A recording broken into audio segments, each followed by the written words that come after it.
میں سفر کے لیے ٹرین میں چڑھا اور ایک جگہ بیٹھ گیا۔ وہاں پر کافی لوگ بیٹھے تھے۔ میں تسبیح نکال کر پڑھنے بیٹھ گیا۔ ایک صاحب جو رحیم یار خان کے وکیل تھے، انہوں نے کہا، صوفی صاحب کیا تسبیح پڑھ رہے ہو؟ میں خاموش رہا۔ ان کا چہرہ، ان کا لہجہ بتا رہا تھا کہ وہ فارغ بیٹھے ہیں اور مذاق کرنا چاہتے ہیں۔ مجھے پھر کہنے لگے کہ لگتا ہے عرش پر پہنچے ہوئے ہیں۔ میں پھر خاموش رہا، کچھ نہ بولا۔ میں جان بوجھ کر نہیں بول رہا تھا کہ زیادہ چھیڑے تو کام چھڑے۔ ساتھ ان کا کوئی شاگرد تھا، اس نے بھی فقرہ کسا۔ اس نے کہا، لگتا ہے پہنچی ہوئی سرکار ہے۔ دوسرے نے کہا، نہیں، اتنی بھی پہنچی ہوئی نہیں ہے، ہم بھی آخر وکیل ہیں، ہم سارا کچھ جانتے ہیں۔ اچھا ٹھیک ہے، کب تک خاموش رہتے ہیں؟ میں چپ کر تسبیح پڑھتا رہا۔ پھر وہ خاموش ہو گئے اور پھر آپس میں باتیں کرنے لگے۔ انہوں نے مجھے وقفہ دیا جان بوجھ کر۔ میں خاموش بیٹھا تسبیح پڑھتا رہا۔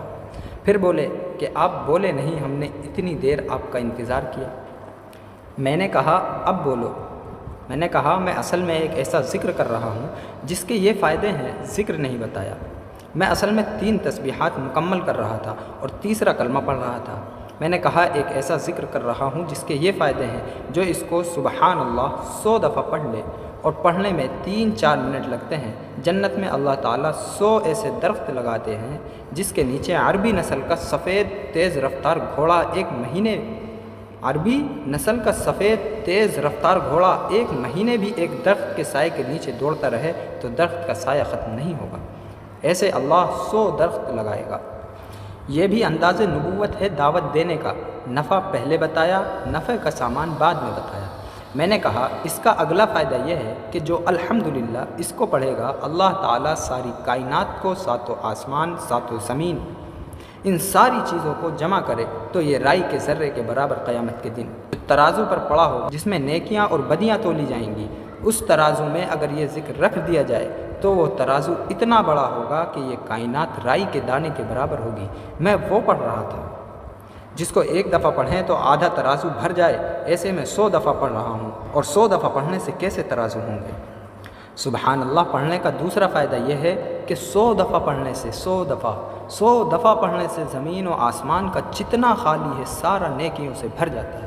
پھر میں نے اللہ اکبر نہیں بتایا۔ میں نے کہا، میں ایسا وظیفہ پڑھ رہا ہوں جس کو چند لمحے، چند منٹ لگتے ہیں، لیکن پڑھنے والے کو وہ نور ملتا ہے کہ قیامت کے دن سارا جہاں اندھیرے میں ہوگا، اس کے پاس نور ہوگا اور یہ تقسیم کرے گا، اور اس کے پڑھنے والے کو اللہ عرش کا سایہ دے گا، اور سارا جہان دھوپ میں ہوگا، زمین تانبے کی ہوگی اور اللہ کا جلال ہوگا، اور کوئی وارث نہیں ہوگا سوائے مدینے والے صلی اللہ علیہ وسلم کے، اور یہ وہ ذکر ہے جس میں عرش کا سایہ نصیب ہوگا۔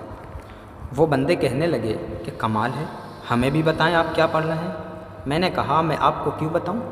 میں نے کہا، لہٰذا میں نے آپ کو بتا دیا ہے، اب چپ کر کے مجھے پڑھنے دیں۔ آگ تو میں نے لگا دی، اب ان کے اندر بے چینی تھی کہ یہ کیا کر رہا ہے۔ قرآن کہتا ہے کہ دعوت ایسے انداز میں دو کہ اس کو بات بھلی لگے۔ اب اصل میں میرے جی میں یہ تھا کہ اب ان کو ایسا اللہ کا نام آ جائے، پڑھتے جائیں، پتہ نہیں حادثہ ہو، مر جائیں، یا گھر جاتے ہی ختم ہو جائیں، یا زندگی کے ابھی کتنے دن کتنے سال باقی ہیں اور ہم اس دن سے رخصت ہو جائیں۔ اب میں چپ کر کے پڑھنے بیٹھ گیا۔ کوئی مولوی صاحب کہتا ہے، کوئی صوفی صاحب کہتا ہے، کوئی کہتا ہے بابا جی ہمیں بھی بتائیں۔ تھے تو سارے فارغ۔ اب وہ کہنے لگے کہ اب بتائیں نہ، یہ کیا بات ہوئی؟ نفع والی چیز خود پڑھ رہے ہیں، ہمیں نہیں بتا رہے۔ یہ کوئی فقیری ہوتی ہے؟ وہ مجھے غیرت دلانے لگے، میری غیرت کو چیلنج کرنے لگ گئے۔ یہ کوئی مسلمانی ہے؟ میں چپ کر کے پڑھتا رہا۔ ایک کو تو غصہ آ گیا، باقی بیچارے نارمل رہے۔ جب دیکھا کہ آگ بھڑک اٹھی ہے، اس پہ میں ایک چٹکی ڈالوں گا تو یہ اور زیادہ بھڑک جائے گی۔ پھر میں نے انہیں بتایا کہ یہ تیسرا کلمہ ہے جس کے میں نے فائدے بتائے ہیں، ایک سبحان اللہ پڑھنے کے فائدے، ایک الحمدللہ پڑھنے کے فائدے، ایک اللہ اکبر پڑھنے کے فائدے، اور ابھی میں لا حول ولا قوت الا باللہ العلی العظیم کے فائدے نہیں بتائے۔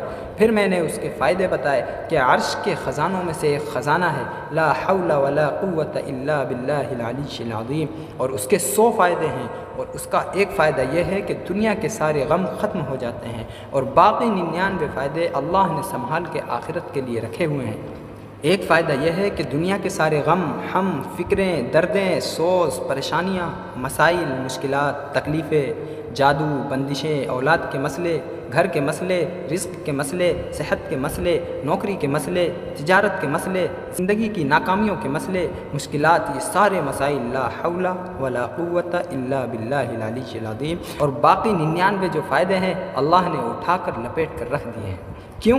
یہ دنیا چھوٹی، اس کی بقا چھوٹی، اس کی مشکل چھوٹی، اس کے مسئلے تھوڑے، دنیا تھوڑی، اس کے غم تھوڑے، دنیا تھوڑی، اس کی خوشیاں تھوڑی، آخرت بڑی، اس کی مشکلات بڑی، آخرت بڑی، اس کی خوشیاں بڑی۔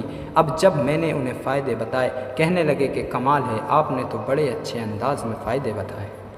تیسرے کلمے کے کرشمات کتنے بتائے کہ دنیا کے سارے غم، ہم، فکریں، دردیں، سوز، پریشانیاں، مسائل، مشکلات، تکلیفیں، جادو، بندشیں، اولاد، گھر، رزق، صحت، نوکری، تجارت کے مسئلے کے لیے، زندگی کی ناکامیاں، مشکلات کے حل کے لیے بہترین وظیفہ ہے۔